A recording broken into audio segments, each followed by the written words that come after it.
Hello guys, so today we have Dr. Rana on with us. Thank you very much, Doctor, for having this space with us. It's a bit of a weird one for me because I've known Rana as a person and I know how good he is at his job, and I appreciate you're a busy guy as well, so thank you for being on. No worries. Yeah, I'm really excited for this. Yeah, it's good. I am too, because to be honest, I feel testosterone is such a big issue right now with men, and a lot of men, they don't feel like talking about it. Firstly, Doctor, can you explain what is testosterone to the guys? Yeah. So, first of all, thank you for bringing me on. Yeah, I've seen your podcast and I've seen the work that you've been doing, Appreciate and what you're doing is really good work. Thank you, brother. So testosterone, a lot of people have heard about it, but what actually is testosterone? Well, testosterone in our body is what we call an androgenic hormone. So it's a hormone that regulates certain processes that occur within our body. So things like muscle growth, things like our libido, but further than that, things like the production of our blood cells, and on top of that, the density of our bones. And so testosterone is part of a wider array of processes that occur in our body. I mean, that's a lot of things you've mentioned there. And I know a lot of the time testosterone is this thing that generally men think that it's a lot about libido, sex drive. That's the first thing that pops into your mind. And when you're talking about the cell growth and, muscle repair, etc., stuff like this, can you break it down into like something that they'd understand in a sense? Okay, what is it going to help me with me having high testosterone? Yeah. So your testosterone levels are very important for the general regulation of your body. Right. So maintaining those is very important, especially as you get older. Right. So, but how can it help me? So say like in the gym setting, for example, how can having good amounts of testosterone help me? So having regular levels of testosterone in your body is going to help you, one, get the lifts in that you need. It's going to help you have the energy that you need throughout your workouts, and more importantly, it's going to help with that recovery afterwards. Brilliant. Yeah. Yeah. So when you are going to the gym and when you're working out, that you having regular levels of testosterone is going to help you through the workout as well as after the workout. Wow. Wow. And why do you feel, Doctor, it's become such a pandemic in the recent times? Yeah. So it's interesting. Yeah. There's several different factors that are in play when it comes to what we see now in terms of the decline in men's testosterone. So over the past decades, since the 1980s, year on year, average testosterone levels have fallen 1% each year. Since the 1980s? Yes. Wow. In Western countries primarily. Wow. And there's several factors to play in that. So one, we could look at the environmental factors. So things that disturb the regulation of hormones within our body. So we could look at the plastics that we're surrounded by, things like BPH. These are things that can dysregulate the hormone processes within our body. Okay. On top of that, we can extend that to our lifestyles that we live, particularly here in Western world. We are living very stressful lives, and so we can touch on stress, and we can touch on how that. I mean, that's a whole topic in itself, isn't it? I mean, like, let's bring it back to the Western world. Yeah. And what would you say is the number one reason, as a Western man, coming from the roots that we come from? Yeah. Our parents are mainly from Pakistan, India. To those guys, how is it a change in lifestyle in this country right now? Yeah. Well, everything, when you look at lifestyle, you've got to break it down, right? Yeah. So one is diet, and two is movement, right? Yeah. So are we moving in the correct way that our bodies are made to move? Are we getting the regular exercise? Are we getting, the regular training? And secondly is diet. And you touched on this in your podcast many times before, especially as South Asian men. We do not have the correct proportions within our diet. We're having very high carbs, very high fats, but we're not getting enough protein. And this all, plays a part in terms of the regulation of testosterone in our body. That makes complete sense. Yeah. So, like, someone who's not exercised Yeah. is less. Let's not even talk about in the exercise sense. Let's talk generally, right? So a guy, he's found that his testosterone levels are decreasing. A lot of men, obviously, they don't like to talk about it. I don't think any man would when they see that difference, that change in their life. Hence why we made this, right? Yeah. So when you're speaking to these guys, what would your... Because I know you're from a medical field. Yeah. So I know a lot of the times doctors will prescribe medication, which I'm not against at all. Would you go down that route, or would you go down the lifestyle route first? Okay. That's a very interesting question, Yeah. but I'm going to break it down. Okay. Before I actually answer your question, I want to go back to people that are listening to this podcast and wondering, is my testosterone low? Because when people age, generally they tend to feel lower energy. Generally, they feel like maybe their muscles aren't as strong as they used to be. Generally, they may feel their bones are feeling a bit weak. So a lot of people might be thinking this is just down to age, right? So at what point do you think, well, maybe my testosterone is actually low? And you have to look at signs. So you're right in saying, you know, if you're feeling very low energy throughout the day, if you wake up in the morning and you're struggling with your morning, what we call your morning glory, you know, and if you feel like you're struggling with your libido, and if you feel like you're losing a lot of muscle mass and putting on a lot, what we call a lot of visceral fat, a lot of central fat, then what you can do is, what I would advise is to seek medical, you know, help. Speak to your GP. So that's when you talked about, it's interesting about it, you talked about the middle visceral fat. Yeah. A lot of South Asians, they tend to get that visceral fat, big amounts of it, and then they have less of a capacity before fat turns into visceral fat. So do you think that being a South Asian, you have more of a chance of falling in the sector of low testosterone or no? Yeah, well, this is where we get to the balance of, okay, what is genetic and what is environmental? So what are we self-inflicting and what is already inflicted upon us?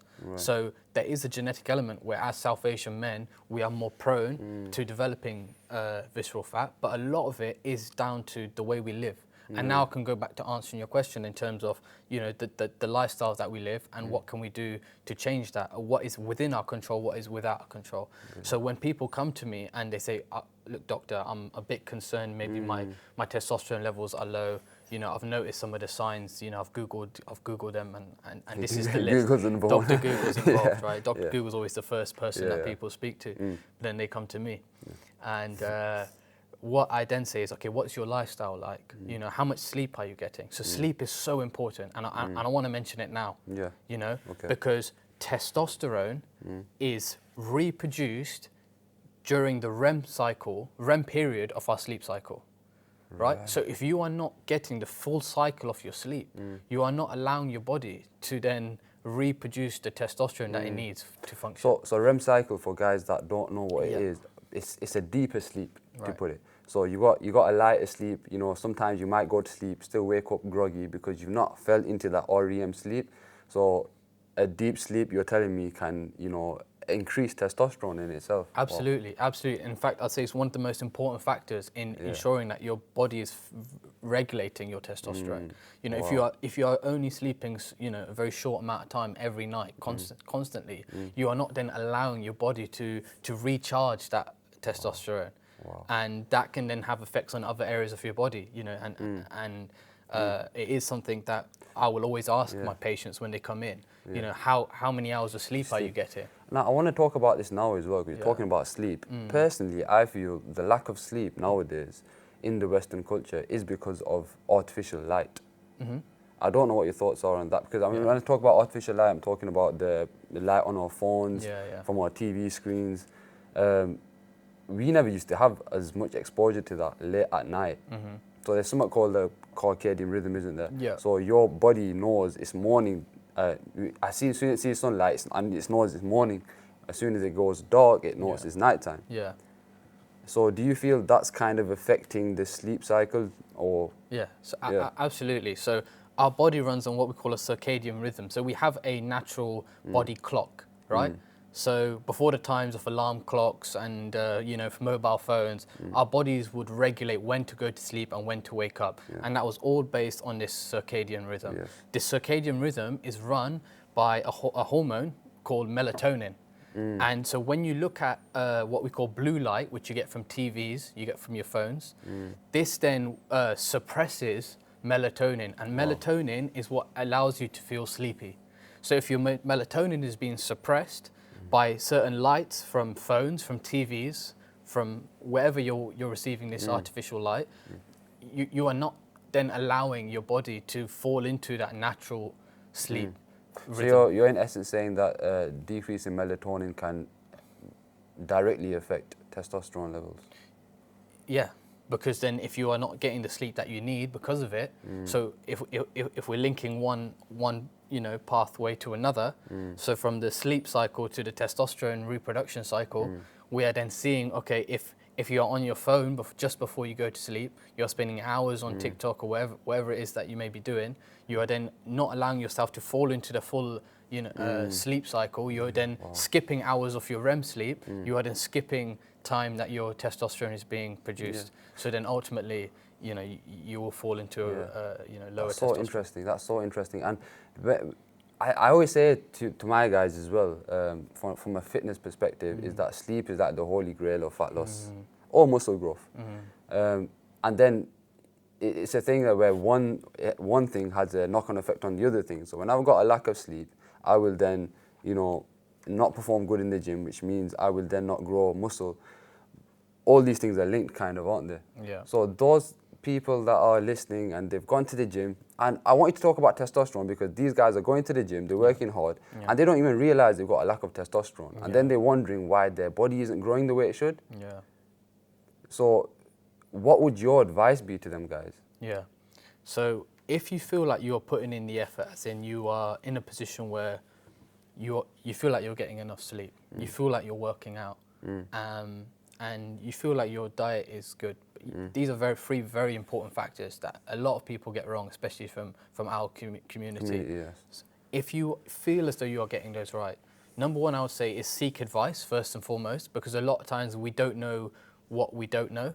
Yeah. So you need to seek advice from people that do know. So message someone like yourself to see, okay, we've met people that, and we've trained together, and we've met people that we've trained with where they've said, this is my diet, and it's a great diet. And then, okay, so what did you have for breakfast? Oh, well, I've had a Weetabix, and then I've had a banana. And what did you have for lunch? Oh yeah, I had some pasta. And, okay, did you have any meat with it? No. But so they just they just said, oh, this is healthy, but they don't know. You see. Yeah. So seek advice first and foremost, and then if after that you still feel like you're struggling, then go see your GP, because if your testosterone levels are low for a medical reason, then you need to have the blood test done. You need to have the examinations that you need done, and then if required, there is medical help out there. So you're essentially saying it's a lack of protein, isn't it? So these diets you mentioned, I've had Weetabix, I've had a banana, I've had all these carby foods, right? Yeah. High in fat as well sometimes, a lot of oils in the Asian diet. So the lack of protein is causing part of it, the lack of testosterone. Yeah, because then it all comes back to the regulation of the hormones in our body. Yeah, obviously protein is going to help with the muscle growth. And protein is going to help with all of that, And if we want to build our bodies in a healthy way, we need to ensure that we get that protein. And I know that you've talked about it many times in your videos, in previous podcasts. But just knowing the proportions of your diet, what to have and when, is so important when it comes to regulating the hormones in your body, such that you can then have the muscle growth that you want, and you can live a life that you want as well.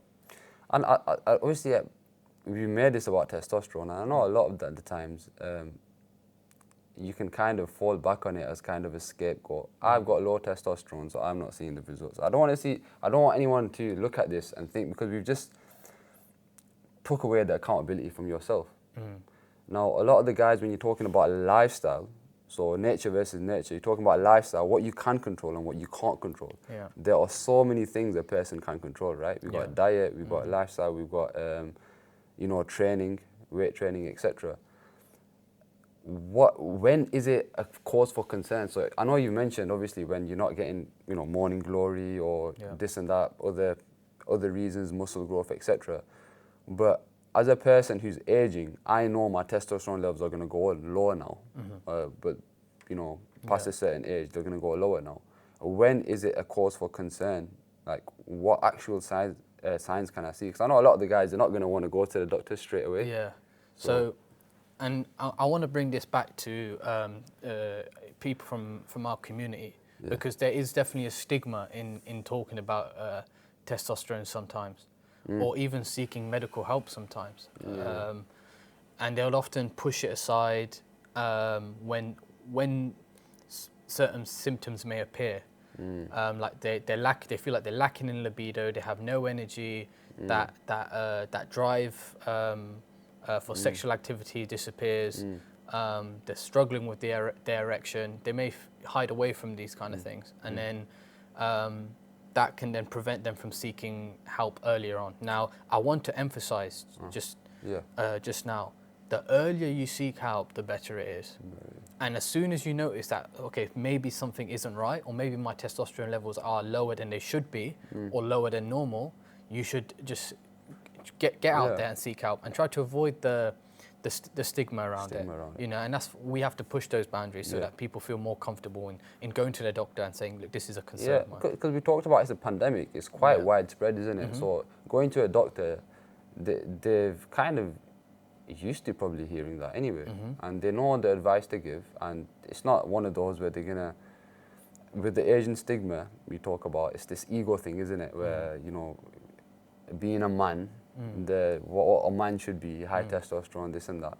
And I think as men we kind of know when these testosterone levels are dipped. You'll know, won't you? Yeah. So it's like as soon as it happens, you're trying to say is get to the doctor straight away, and just ask him, how can I increase it? Yeah. So as we age, testosterone levels do decrease. So after the age of, I always say the back end of your 20s, early 30s. Early 30s. Yeah. Wow. So your testosterone levels will naturally drop, but you have to be aware that there's a certain threshold that is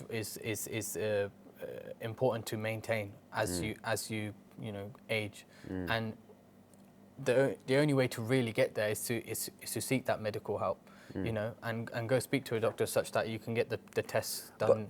But see, I trust you as a person as well as a doctor. Right. Yeah, and I'm sure a lot of the guys have had bad experiences in the past with doctors, where they've gone to seek advice and then they've just prescribed them medication, which happens a lot, doesn't it? Yeah. So then what I'd say to that is, first and foremost is ensure that you're doing the things that we've talked about previously that are good. Yeah. So in terms of looking after your lifestyle, are you eating correctly? Are you getting enough sleep? Are you exercising as you should be? Yeah. And then if you're still struggling, this is when you have to try to build that communication with your medical professional, your GP, and try to explain to them, look, like this is what you've tried, and this is the symptoms that I'm experiencing, and don't be afraid to mention testosterone, or mention that you're struggling with your libido, or whether it be your erections, because these are the kind of words that people might be scared to say, but it's completely fine. This is what once your medical professionals, your GPs, or whoever else that you may see, your physicians, need to hear, and then the appropriate investigations can be carried out. Brilliant. So I'm just thinking now, is like in this day and age, when we talked about diet, what are the number one causes or the highest causes for diet? I know there's smoking, for example, smoking, vaping.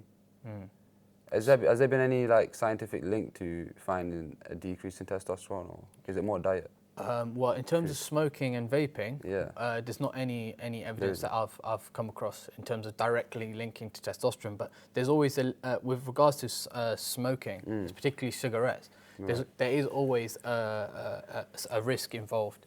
So if you're your smoking leads to habits that can potentially reduce your testosterone, then we need to think about that, because often people can link their smoking back to certain other bad habits, whether it be the food that they eat, whether it be the amount of sleep they get, or whether it be the amount of exercise they're getting, and these can then affect. But in terms of testosterone in itself, the thing that is evidence-based is primarily your sleep, your diet, particularly fatty diets and carb-based diets, and your levels of exercise. Wow, We know that exercising can be directly linked to improving levels of testosterone. Okay. Yeah. Okay. So when particularly weight resistance exercise, so training. So when you are doing weights, you are pushing your body, and during that process, there's a metabolic process that will occur in your body during the muscle repair that will increase the testosterone in your body. Wow. Yeah. Okay. So the more you do weight training, the more likely you are to improve your levels of testosterone. Wow. That has been proven over time.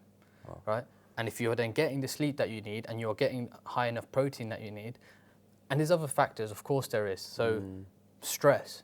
So we could talk about stress now, and of course everything is linked. We'll come back to that. I Right. want to talk about the weight training aspect. Sure. So, because weight training has a positive effect to testosterone. Yes. What about then cardio? So then cardio will also have an effect, but in a different way. So cardio will help reduce the levels of fat in your body. Right. So as you're doing cardio and when you are training, of course weight training will do the same. Yeah. But and you'll know when you pair both the weight training as well as the cardio in order to decrease body fat percentage. That is then going to have a positive effect, because when you have an increased level of visceral fat, you can then affect the process in which testosterone is reproduced in the body. Could be, because I bring this up, right? Because with cardio, there's something called. So when we have antioxidants, it's breaking down the free radicals. So basically, there's cells just flying about everywhere. You should put them together. Yeah.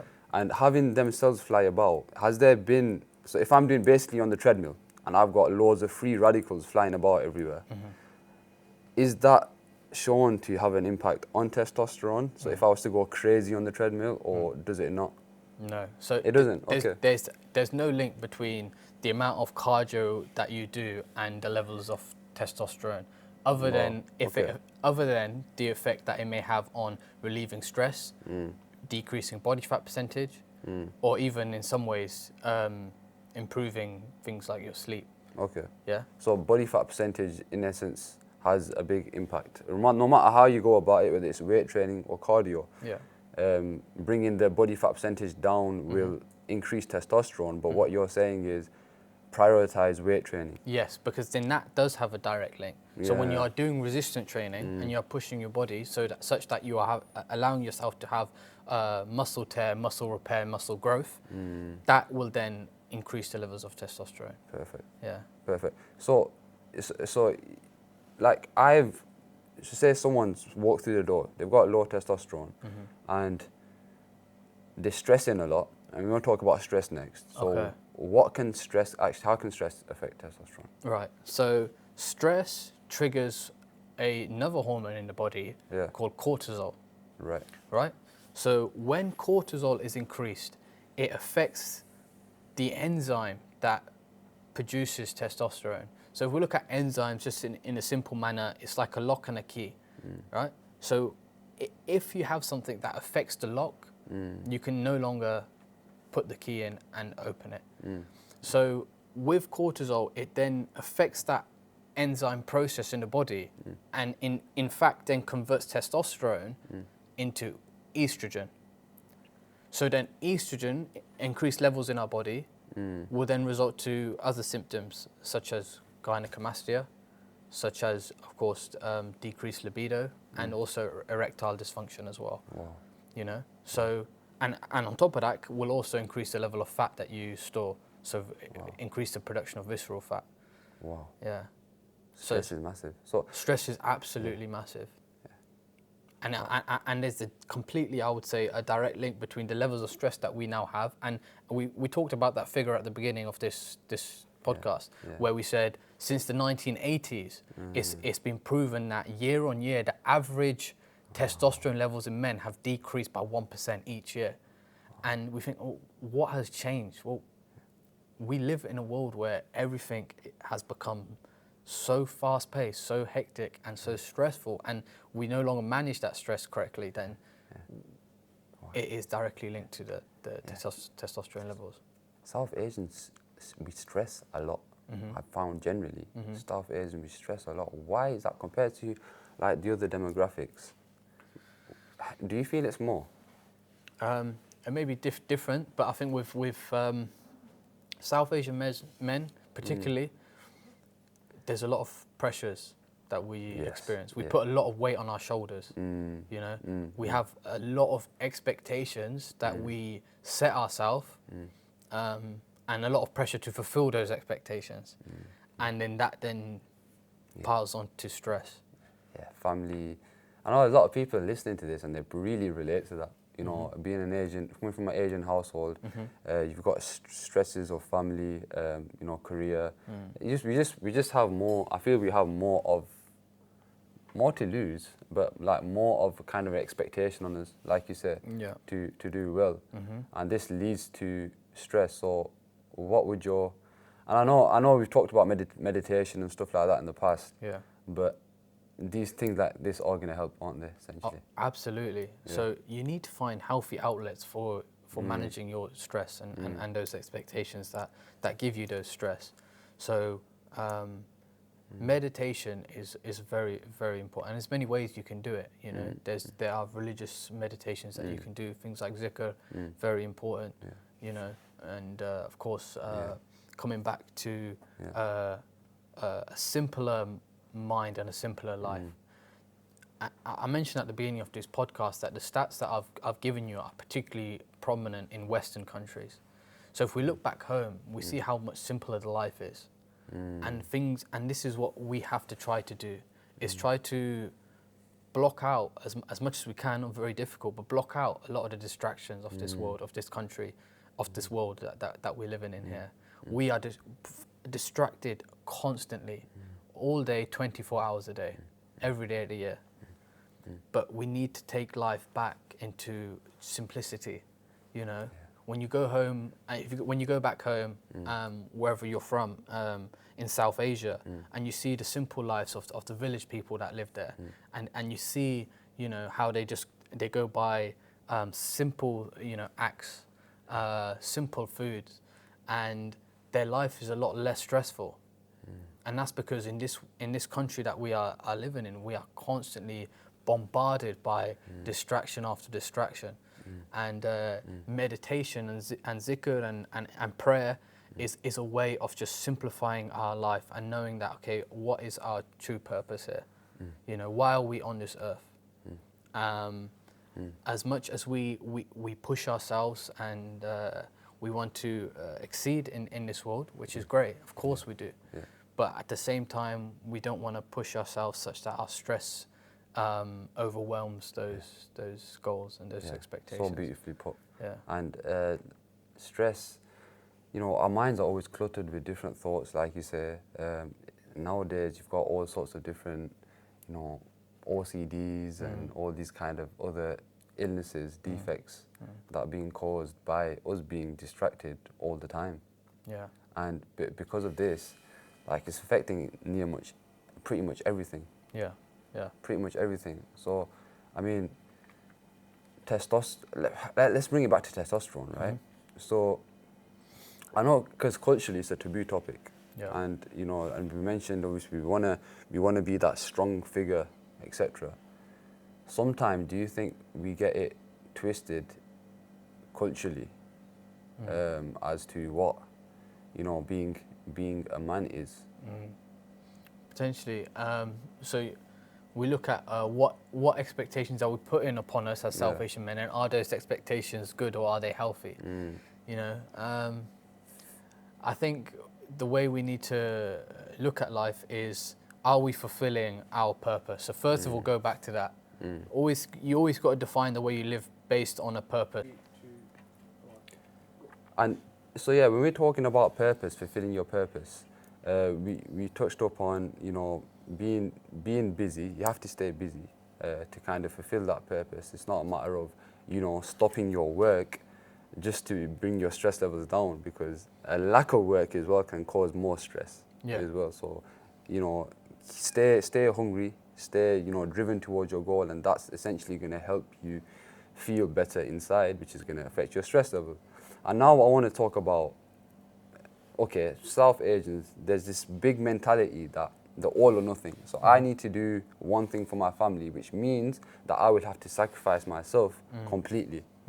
And I see this a lot. I'm going to put an example out there for you, is that when I come home to my kids and I'm hungry, I've had a long day, and I know I need food, I give them a kiss and a hug, but I know that I will need to eat straight away to be that version of myself.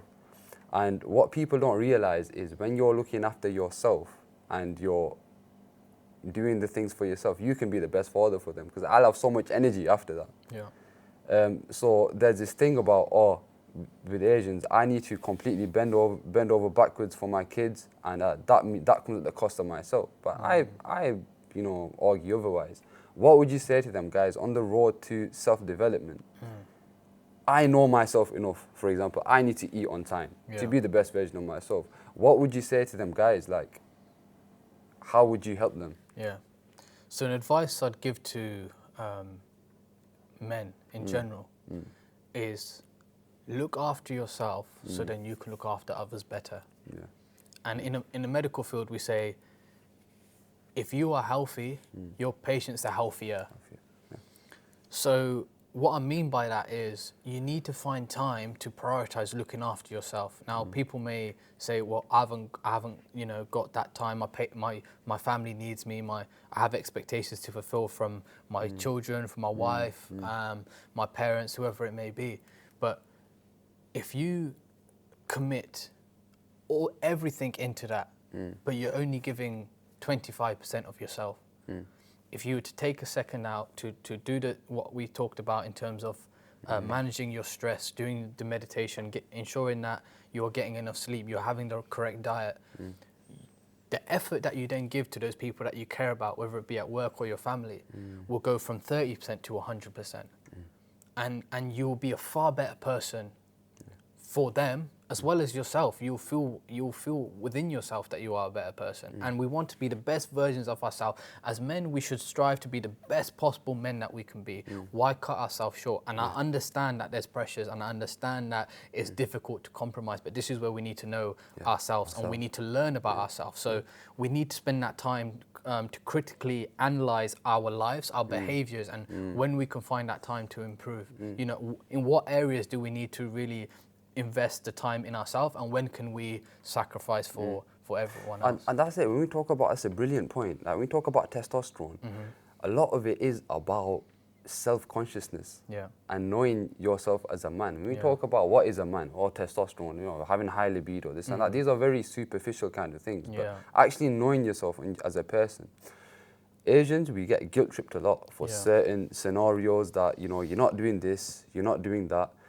And we need to be strong enough in that situation to be like, listen, I know I'm doing the right thing for my kids. I know I'm doing the right thing for my spouse or for my parents, but I need to be at a stage where I can let some people down, you know, for the greater good of my purpose. Yes, 100%. And being, what I believe is being a man that is fulfilling his purpose is one that is able to make those difficult decisions where, okay, a certain person, I may not be able to invest my time in them this week, or I might not be able to see that person today because I'm investing in myself so that I can be a better person, I can be a better man for my family.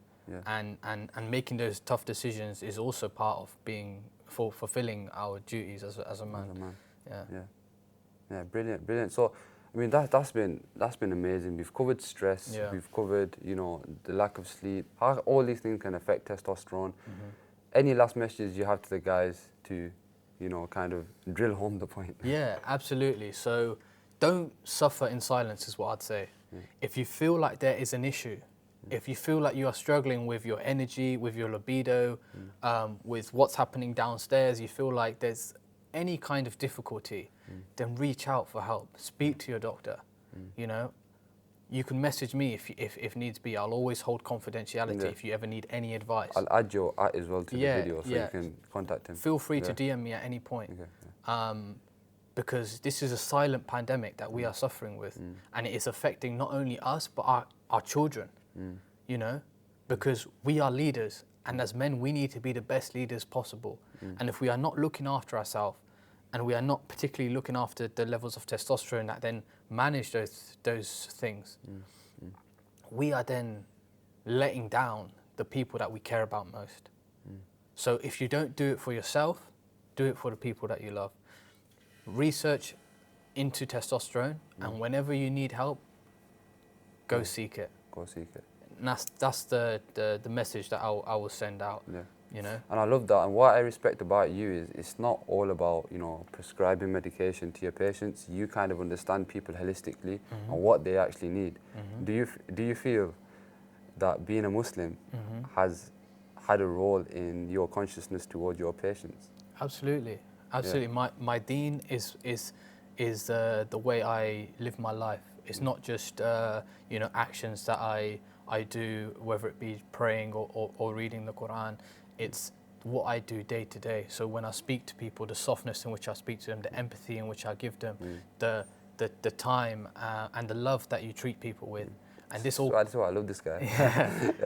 and this is what we are taught, you know, to give hope to those that are hopeless. And when people are vulnerable and they come to you, to open yourself up and treat them with as much softness and kindness as possible. So when I'm seeing patients and I can see that they're struggling, I will do so to the best of my ability. And that all comes from Allah subhanahu wa ta'ala. And my faith drives me. It's the reason I'm here. It's the reason why I've decided to become a doctor, is because I genuinely want to help people such that, you know, I will fulfill what is being put on me in terms of serving Allah subhanahu wa ta'ala and being a Muslim. And you talked about your purpose is so strong there. Yeah. And I feel that the guys that are suffering with like kind of low testosterone, low self-esteem and low self-respect as well, which are all linked with testosterone, by the way. Yeah. So how you you know, handle yourself and how you hold yourself, is that having that purpose, guys, is so important. Is have a moment to yourself to really understand, you know, what is it you want from life, how you want to serve others, and that's going to essentially drive you home into feeling better with your testosterone, but just generally in life. Absolutely. I couldn't have said it better. Yeah. Yeah. That's been amazing. Thank you so much for your time, Rana. No problem. I appreciate your presence in this. I know you're busy as well. You've got a million things going on. But it's been amazing talking to you. It's been nice talking to a doctor that has, you know, actual knowledge on these kind of things. You taught me a lot as well through this. No problem. And yeah, please do contact Rana if you've got any questions or anything medically, etc. Do let him know. I'll leave his Instagram. So I'll leave your Instagram. Yeah, you can leave the Instagram there. It's Dr. Rana official on Instagram. Yeah, so give him a message anytime, and yeah, we'll be happy to help. Absolutely. Yeah. Brilliant. Thank you so much, guys, for listening, and I hope you do take this on board. Go see your doctor.